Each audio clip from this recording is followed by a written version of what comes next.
A young Memphis woman is behind bars after admitting to orchestrating a plan to rob a man she lured from Facebook. Let's just say that she and her boyfriend tried to play Bonnie and Clyde in those Shelby County streets, and the plan backfired on both of them. Shout out to Mr. ODFi who sent this story in. Take a second to make sure that you're subscribed to the channel and click the notification bell for all updates. If you're watching from Memphis, let us know below in the comments. 18-year-old Cariani Brown of Memphis, Tennessee was dating a man identified as 21-year-old Jalen Faulkner.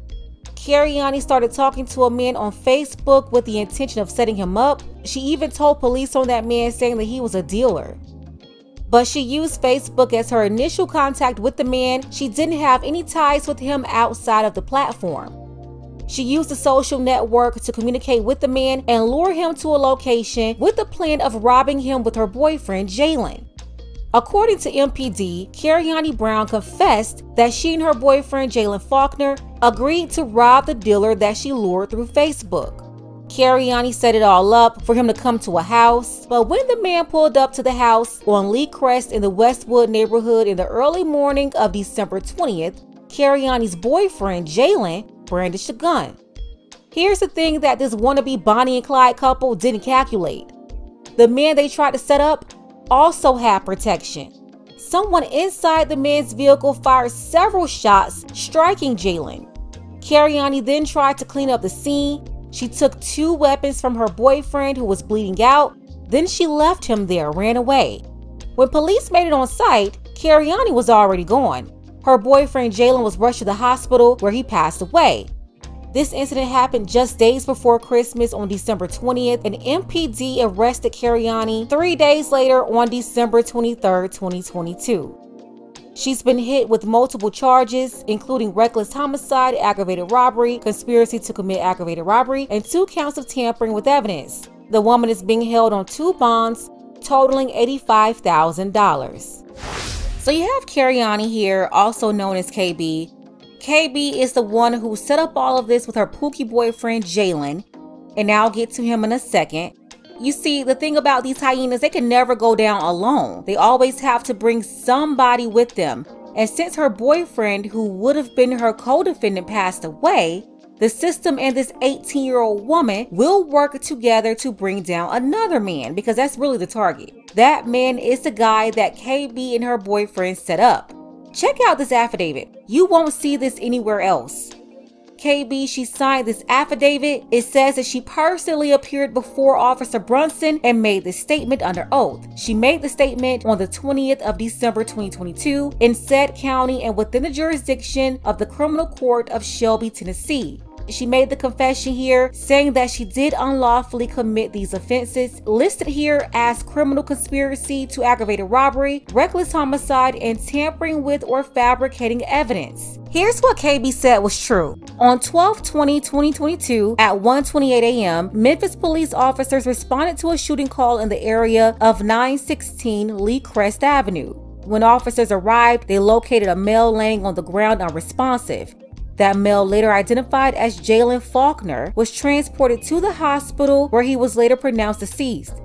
Witnesses advised investigators that a female was seen picking up items in the area of the crime scene before police arrived. During the course of the investigation, investigators identified the female as Cariani Brown. Cariani Brown was the girlfriend of Jalen Faulkner. Cariani Brown was located and brought to the homicide office.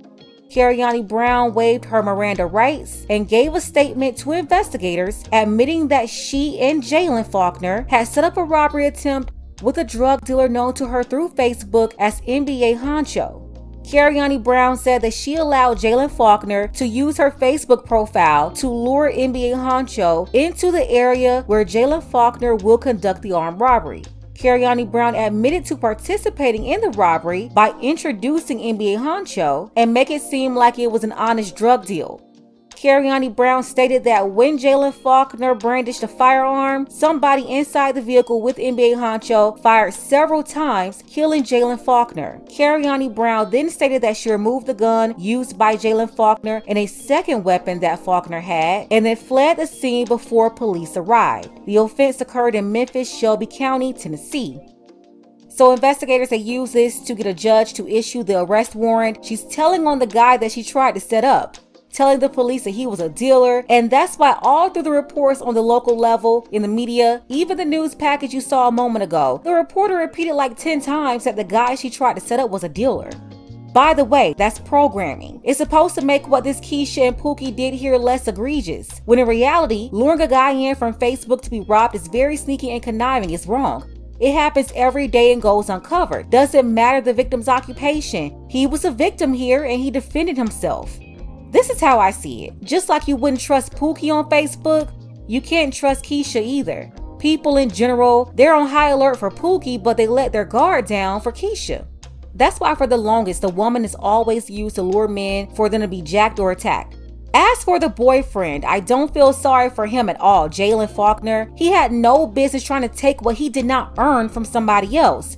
I don't care what the guy did for a living, dealer or not, he had the right to protect himself. So no, I don't feel sorry for Jalen. He had several active cases open, including active robbery cases. He never should have done that. He was not the victim in this case. And KB, she wasn't the victim either. That's a big lesson here though. Sometimes while you're digging a grave for somebody else, you might just be digging it for yourself. As for KB, I don't feel sorry for her either. She's a young woman, only 18 years old, but we all know that she won't get 100 years or even 70, 50, or 30 that a guy her same age will receive in the same situation. She'll be gone for no more than 5 to 7 years, and I'll be surprised if she stayed in that long. The dealer that she's telling on in her affidavit, they'll catch up with him and put cases on him, and we all know that he'll end up doing more time than her. If you checked out her Facebook, she seemed to be mesmerized by thug life. Let's go ahead and get the conversation started below in the comments. Shout out to my sister Tanette. I appreciate you, Tanette, for all of your support, as well as Robert P. Thank you, Robert. I can't forget about our brothers Dark Power and Kevin, as well as our good sister Trey Shell. Don't forget that you can support this channel as well. Links to Cash App and PayPal are below. Ladies, fellas, want a balanced analysis, want the truth from a woman's perspective? Then you're going to want to subscribe to this channel and don't forget to like and share.